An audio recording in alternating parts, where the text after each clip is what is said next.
Hello everyone, welcome to the Montana Farm Bureau Field Notes podcast. My name is Haley Droogsma. For those of you who don't know me, I'm the digital communications lead here at the Montana Farm Bureau Federation.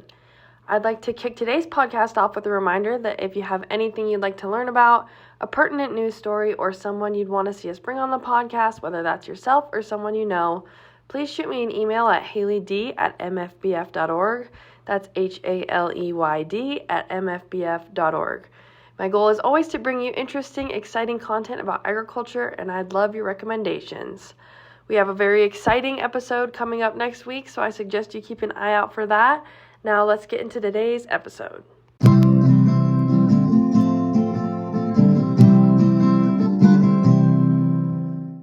Starting off today with some Montana agriculture news. State and local health officials confirmed the first detections of West Nile virus in Montana for summer 2025. West Nile virus activity appears to be widespread across the state, and the Department of Public Health and Human Services is urging all Montanans to take increased precautions against mosquito bites. 4 mosquito pools have tested positive for WNV, including 3 in Lewis and Clark County and 1 in Cascade County. Additionally, Sheridan, Custer, and Daniels counties have each reported 1 confirmed case of WNV in horses, totaling 3 positive horses in Montana so far this season. West Nile virus can cause illness in humans after a bite from an infected Culex mosquito. The increased risk of transmission to humans is expected to continue through October or as long as mosquitoes remain active in the state.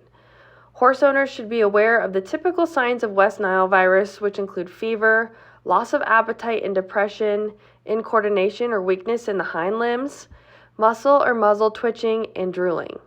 It is recommended to use insect repellent, drain standing water around the house to prevent mosquito breeding, take precaution at dawn and dusk when mosquitoes are most active, and wear long sleeves to protect against bites.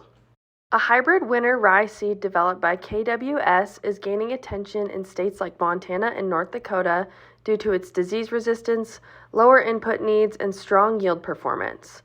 Trials have shown high productivity with yields exceeding 100 bushels per acre in multiple states. The crop also offers water efficiency, early harvest potential, and profitability, making it appealing for double cropping in various markets like distilleries and dairy feed.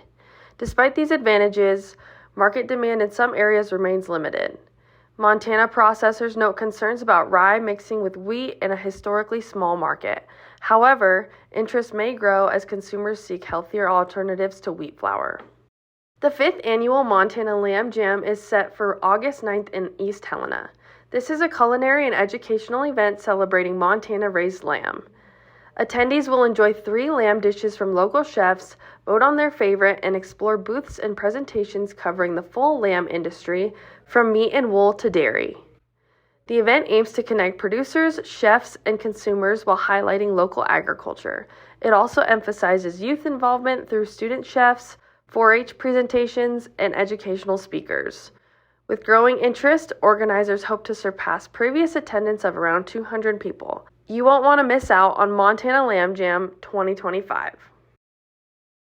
Montana State University's Eastern Agricultural Research Center in Sydney is launching a new pea and lentil field survey program funded by the Montana Pulse Crop Committee.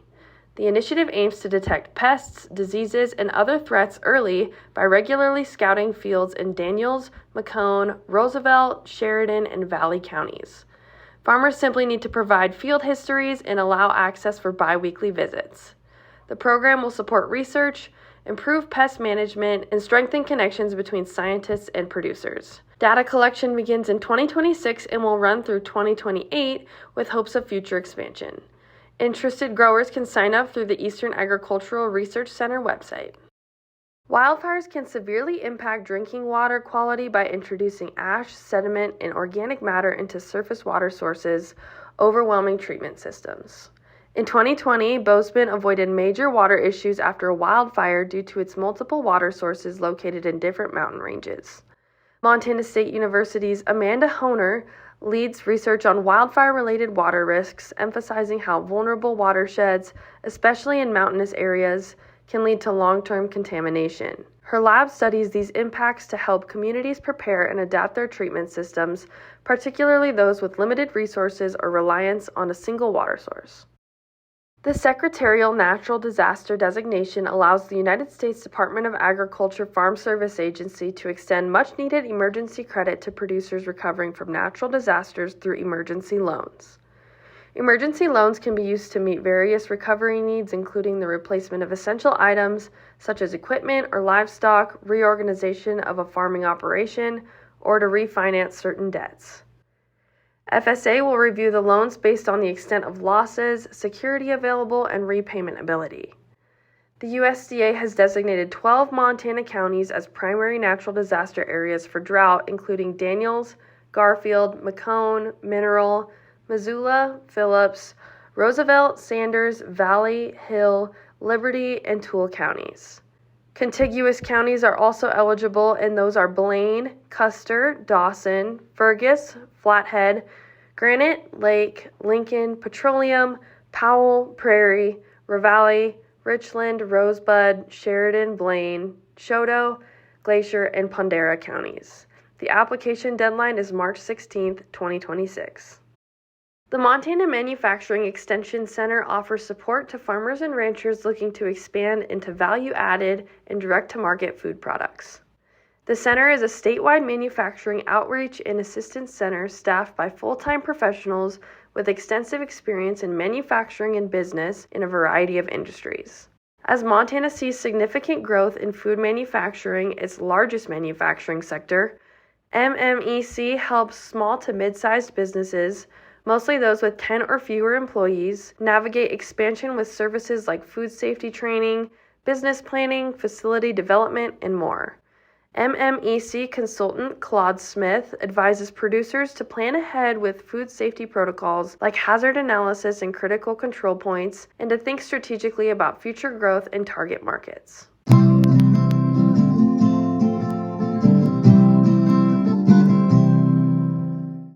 That wraps up our Montana agriculture news, and now switching specifically to the Montana Farm Bureau news.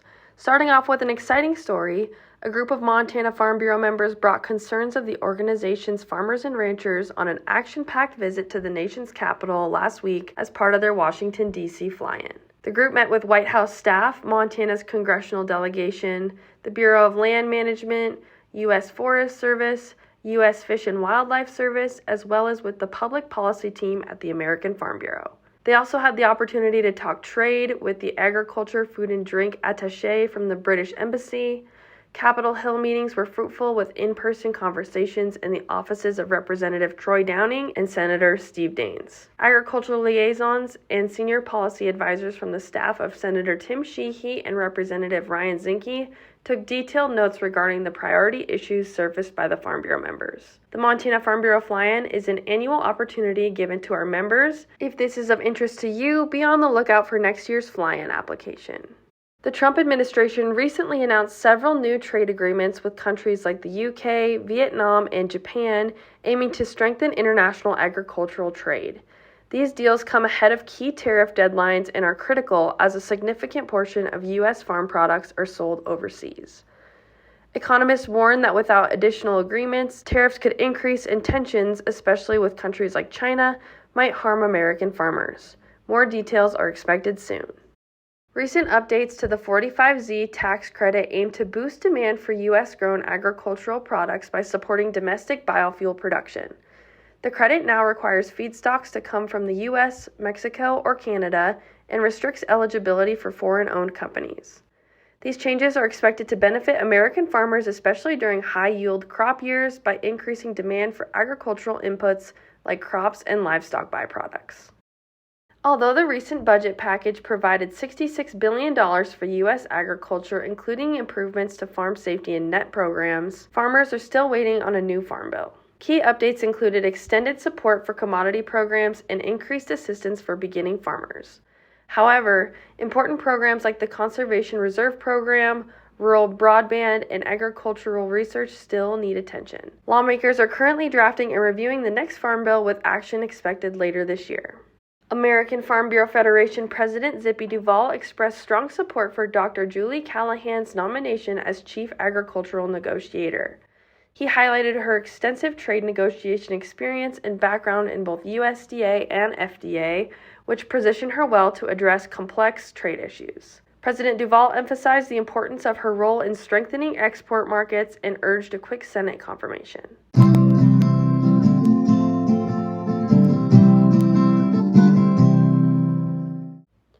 Circling back to our Montana Farm Bureau fly-in for the members in the news section.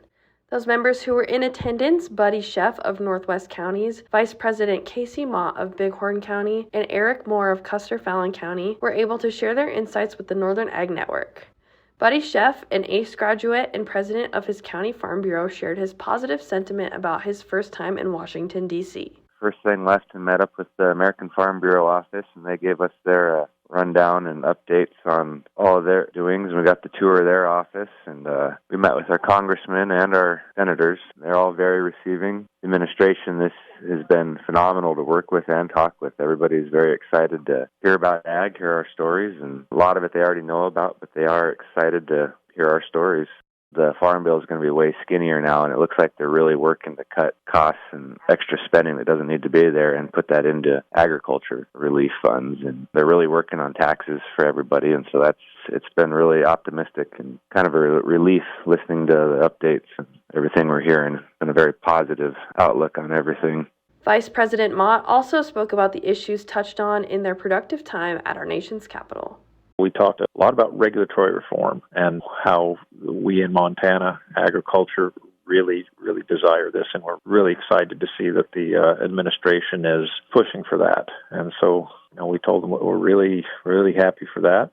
We talked about trade, particularly beef and wheat. We talked about labor and H-2A, the need for there to be, H-2A and more workers.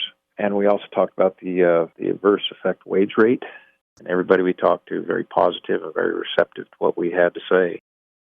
The 2025 New Century Farmer Conference is taking place July 20th through the 24th in Indianapolis, bringing together 50 elite FFA alumni from 22 states to advance their leadership and career skills while learning about working in the industry of agriculture from several different experts. One of these selected alumni is our own Sheridan Johnson Hoyer of Front Range County's Farm Bureau. As part of the conference, participants visited 2 local farms, Flanders Amazing Grain and Scheller Family Farms, both of which are in Noblesville.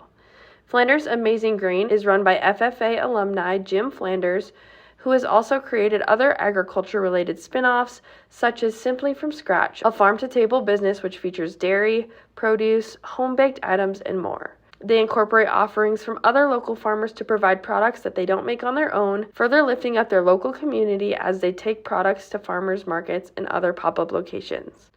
We are excited for Sheridan and can't wait to see what knowledge she brings back to Montana. ACE, Advocate, Communicate, Educate, Class of 2025 member and leader in the agritourism industry, Kim Woodring was recently featured on the Northern Ag Network. She expanded on the long-standing presence of agritourism in Montana, how it has potential to boost rural economies, and the variety of successes that the Montana Agritourism Fellows has had in creating the Montana Agritourism Association, conference ventures, and upcoming lobbying efforts.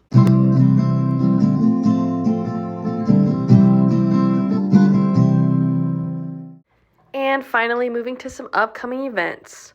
Approaching quickly are Montana Farm Bureau's 2025 county annual meetings.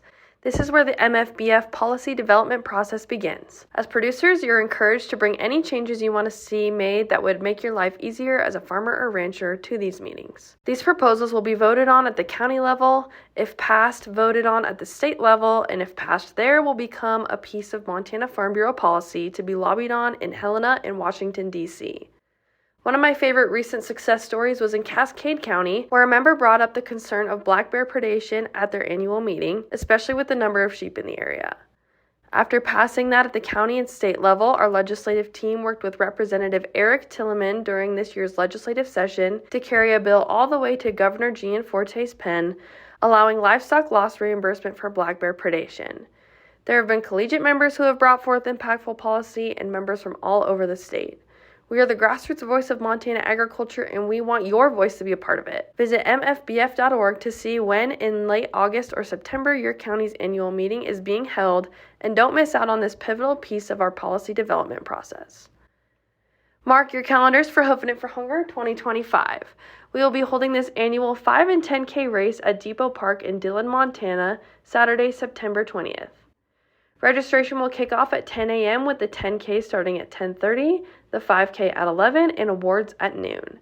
There's also a virtual runner option if you can't make the in-person race and would still like to contribute to the Montana Food Bank Network, help feed our hungry Montanan neighbors, and receive a t-shirt. Get ready for District 6 Fall Fest. This wonderful event brings together Richland, Dawson, Webo, Macomb, and Prairie counties for dinner, dancing, a keynote speaker, door prizes, and a host of fun activities.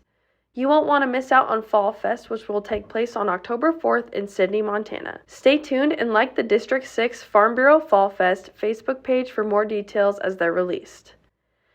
And last but certainly not least, don't forget to also mark your calendars for the 106th Annual Montana Farm Bureau Convention and Trade Show, running November 17th through the 20th, 2025, at the Hilton Garden Inn in Missoula. More information will be shared as we approach that date.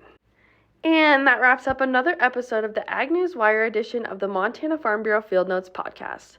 Keep an eye out for some exciting episodes that are coming to your ears very soon. Thanks all you lovely members of the Farm Bureau family for tuning in today. Catch you in the next one.